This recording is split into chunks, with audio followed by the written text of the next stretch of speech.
안녕하세요.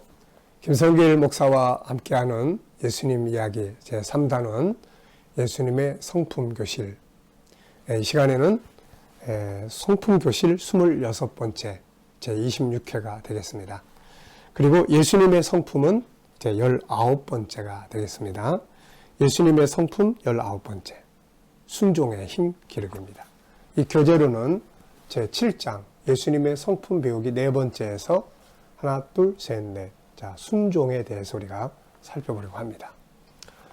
순종이라는 것은 우리가 너무 잘 아는 말씀이죠. 그런데 어느 때부턴가 이 순종에 대한 성품이 자꾸 약해지고 앞에 불자가 붙어요. 그래서 불순종하는 아이가 되고, 불순종하는 성도가 되고, 불순종하는 주의 종이 되고, 불순종하는 또 삶이 되고, 그러다 보니까 불순종이 가져오는 곳에는 항상 혼란이 와요. 혼란. 그래서 우리가 물론 순종하면 안 되는 것들도 있죠. 죄에 대해서 순종을 하면 같이 큰일 나는 거죠. 여기서 말하는 순종은 의에 대한, 올바름에 대한 순종을 말합니다. 예수님이 세상에 오셔서 우리에게 가장 잘 보여주신 성품은 바로 순종입니다. 그래서 성경은 우리에게 그 순종을, 예수님의 그 순종하는 마음을 품으라고 당부하고 있는 것이죠. 자, 이 시간 순종에 대해서, 우리가 순종 그러면은 사람들은 그럼 무조건 기죽고 살으라는 거야 이렇게 생각하기 쉬워요. 그 순종의 의미를 잘 몰라서 그렇습니다. 자, 이 시간에 한번 이 내용을 정리하면서 진정한 순종의 의미가 무엇인지를 우리 한번 살펴보도록 하겠습니다. 자, 먼저 순종의 중요성이에요. 순종은 사람이 살아가는 동안 가져야 할 기본 자산입니다. 성품 전체가 다 살아가면서 꼭 필요한 중요한 자산이죠. 그 중에서도 이제 순종은 우리가 꼭 가져야 될 자산이에요. 안타깝게도 우리가 살고 있는 세상은 순종이라고 하는 소중한 자산을 점점 잃어가고 있습니다. 개인의 권리가 발전하면서 자기 마음대로 행동하는 일들이 많아지고, 자녀는 부모에게 순종하지 않고, 학생들은 교사, 선생님에게 반항하고, 사람들은 사회의 질서를 따르지 않고 자기 마음대로 행동합니다. 그래서 목소리 큰 사람이 이긴다, 이런 말들이 나오는 거죠. 결국 이런 현상은 혼란과 파괴를 가져오게 됩니다. 신앙도 마찬가지예요. 하나님을 섬기는 사람들이 가장 중요하게 여겨야 할 것은 순종이죠. 순종은 하나님이 쓰시고 일하실 수 있는 중요한 도구입니다. 순종의 모델은 바로 예수 그리스도예요. 그래서 바울은 이분의 이 순종을 배워야 할 것을 말씀하고 있습니다. 빌립보서 2장 5절, 너희 안에 이 마음을 품으라. 곧 그리스도 예수의 마음이니 그는 근본 하나님의 본체시나 하나님과 동등됨을 취할 것으로 여기지 아니하시고 오히려 자기를 비워 종의 형체를 가지사 사람들과 같이 되셨고 사람의 모양으로 나타나사 자기를 낮추시고 죽기까지 복종하셨으니 곧 십자가에 죽으심이라. 너는 가서 죽어라. 너는 네 사명은 죽는 거야. 참 이거 어려운 거잖아요. 다른 거 다 순종할 수 있겠는데 죽어야 돼. 이거 참 어려운 거예요. 그러니까 예수님의 순종은 참 그렇게 위대한 겁니다. 근데 문제는 그분이 만약에 나 못 죽어요. 나 안 죽어요. 내가 왜 죽어요? 그리고 벗어났다면 오늘 우리의 구원은 다 끝나고 결국은 다 영원한 지옥불 멸망으로 들어가게 되는 거잖아요. 제가 오늘 아침 새벽 시간에 돌아가신 분이 계셔서 가서 이제 발인 예배를 드려주고 왔습니다. 항상 장례식장에 들어서면 이분이 천국에 갔을까 지옥에 갔을까. 저는 항상 믿음을 가진 분들이 세상을 떠나면 계시록 7장 9절 말씀을 9절부터 17절까지를 거의 다 특별한 일이 없으면 그 말씀을 읽어요. 우리가 세상을 떠나면 다 하나님의 보좌 앞에 다 모이기 때문에 그렇습니다. 자, 여러분, 우리가 예수님의 순종 때문에 우리가 구원받은 거예요. 만약에 그분이 순종하지 않았다면 우리가 지옥으로 들어갔을 거 아닙니까? 세상 다 떠나는데 언젠가 우리도 그 자리에 다 주인공이 되지 않겠어요? 그러면 만약에 지옥으로 가는 죽음 앞에서 무슨 말을 할 수 있겠습니까? 네. 그래도 희망이 있고 감사가 있는 것은 바로 천국으로 가는 믿음을 가진 사람들이기 때문에 희망이 있는 거예요. 근데 예수님의 순종이 없었다면 우리 구원이 안 되는 거예요. 그래서 순종이 우리를 구원하는 놀라운 능력이 된 겁니다. 자, 그 다음에 보면 아브라함의 순종을 이야기했어요. 히브리서 11장 8절에 보면 믿음으로 아브라함은 부르심을 받았을 때에 순종하여 장래 유업으로 받을 땅에 나아갔다. 순종해서. 경험해보지 못한 일이지만 하나님의 말씀 앞에 순종했죠. 그것을 통해서 인류를 구원하는 역사가 이 아브라함과 그의 후손들을 통해서 진행되게 됐던 것이죠. 사울이 불순종으로 버림받습니다. 자, 사무엘상 15장 22절 23절에 보면 사무엘은 당시 아말렉 사람들을 다 이렇게 멸망시키라고 하는 하나님의 말씀을 거역합니다. 가서 사람은 죽이고 살찐 짐승들은 다 살려놨어요. 사무엘에 갔더니 다 했냐 그랬더니 다 그렇게 했다는 거예요. 그런데 결국은 그 사람들이 그 사울이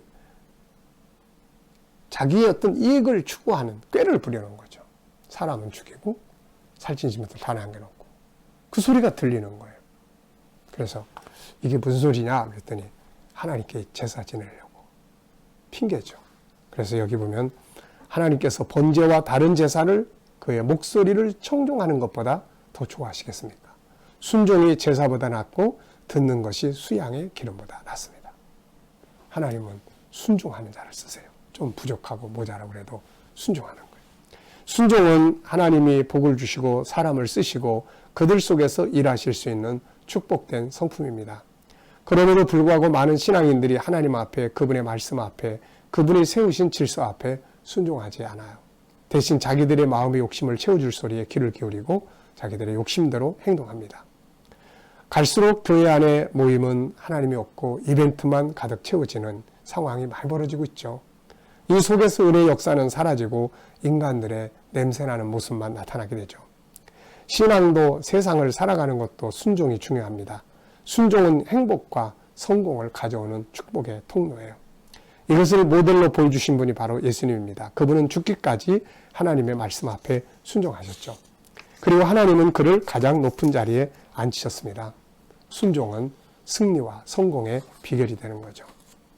자, 두 번째 보면은 순종해야 될 대상들이 있습니다. 그렇다면은 앞서 말씀드린 것처럼 강도가 야, 나 따라와 그러는데 알았어 따라가는 거 이거 순종 아니죠.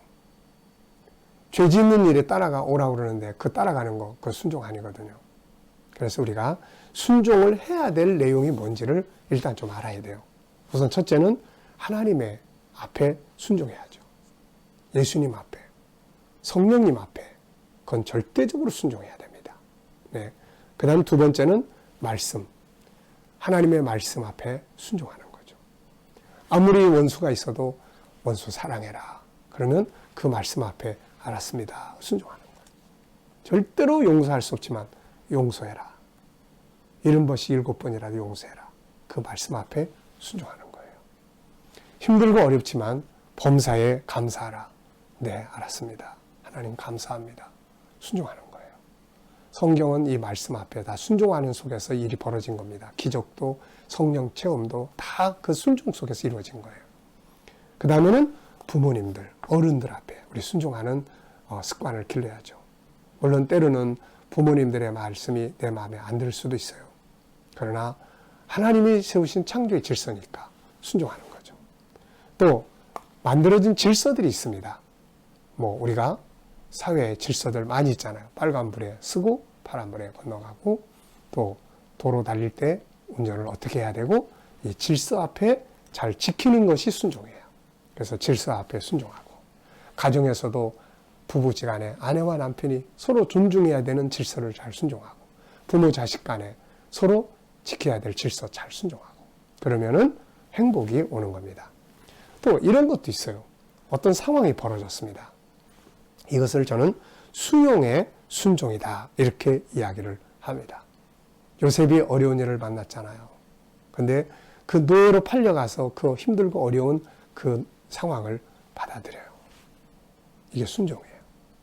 더 넓게 보면, 크게 보면 하나님이 주신 어떤 상황을 받아들이면서 하나님 앞에 순종하는 거죠. 네, 그래서 바로 이렇게 상황을 때로는 수용해야 될 때가 있어요. 내가 이걸 받아들여야 돼. 예수님께서 십자가 앞에서 거절하고 싶었죠. 아버지는 모든 것이 다 가능하게 할 수 있습니다. 나를 이 잔이 내게서 지나가게 하옵소서. 그러나 내가 마시지 않고 지나갈 수 없다면 아버지 원대로 하시옵소서. 예수님도 십자가의 잔을 피하고 싶었어요. 그런데 그 상황 앞에 순종하는 거예요. 아버지께서 주신 잔을 내가 마시지 않겠느냐. 순종하는 거죠. 쓴 훈계 앞에 순종해라. 때로는 누군가가 아주 기분 나쁜 말을 할 때가 있어요. 막 잔소리할 때가 있습니다. 그럴 때 그 쓴 잔을 받아들이는 게 순종이에요. 또 사명 앞에 요나가 사명을 거절하고 도망치다가 결국 하나님 앞에 붙들렸잖아요. 그래서 때로는 하기 싫지만 내 마음에 안 들지만 그러나 그 사명 앞에 순종하는 거예요. 내면의 양심의 소리가 또 있습니다. 우리가 막 엉뚱하게 행동할 때 속에서 막 그러잖아. 야, 너 그렇게 하면 안 되잖아. 그 소리에 또 순종하는 거예요. 네, 우리가 이렇게 다양하게 순종해야 될 것들이 굉장히 많습니다. 그 순종을 하나씩 배워가면 사는 게 즐거워요. 그리고 행복해요. 그리고 또 사람들이 존중히 여겨주고 존경해 줍니다. 하나님이 기뻐하세요. 그리고 하나님이 은혜와 복을 더하십니다. 네. 맨날 그거 거절하고 순종하지 못하고 원망하고 불평하고 그러면 삶이 그냥 그것 때문에 다 망가지는 거예요. 이게. 하나님과 그분의 말씀 앞에 순종하고 부모 어른 앞에 세우신 질서 앞에 순종하고 때로는 부딪힌 상황 앞에 또 순종하고 이것이 그 상황을 정복하는 비결이에요. 그리고 쓰디쓴 훈계 앞에도 순종해보고 성경은 이것을 생명의 줄이다 이렇게 말씀해요. 힘들지만 사명 앞에도 순종하고 때로는 자기 내면의 소리에도 귀를 기울여 보지요. 그 속에서 나오는 참된 내 양심의 소리에도 순종해보고 순종은 힘든 것 같지만 순종의 끝에는 아름다운 상급이 있고 위대한 성공이 있습니다. 이걸 보여주신 분이 예수님이고 이삭, 야곱, 이 요셉과 같은 인물들이에요. 물론 순종해서 안 될 것들도 있죠. 그건 죄와 그걸 따라가자고 하는 목소리예요. 이걸 순종하면 안 됩니다. 유혹하는 마귀의 소리에 순종했던 하와가 결국 멸망으로 가게 되잖아요. 그래서 우리가 죄는 거절해야 된다는 거죠. 자, 순종하는 능력을 훈련하기 위해서 필요한 요소 항상 같은 비슷한 내용이에요. 순종의 중요성 인식하고 하고자 하는 의지 갖고 교육, 반복 교육이 되고 말씀, 암송, 순종에 대한 말씀들 암송하고 반복하고 하나님과 더 깊은 교통을 이루고 그리고 순종의 결과를 체험해보고 체험이 자꾸 더 강화시켜주는 거예요. 자, 우리가 순종하면서 살아온 부분도 참 많잖아요. 그럼 순종하면 편안한 거예요. 그리고 뭔가 발전적이에요. 근데 불순종, 참 위험한 겁니다. 자, 여러분, 우리가 오늘은 순종의 성품에 대해서 살펴봤습니다. 우리 모두가 순종의 성품의 나무를 잘 키워가서 아름다운 열매를 얻게 되시기 바랍니다. 이 시간 말씀 여기서 마치도록 하겠습니다. 감사합니다.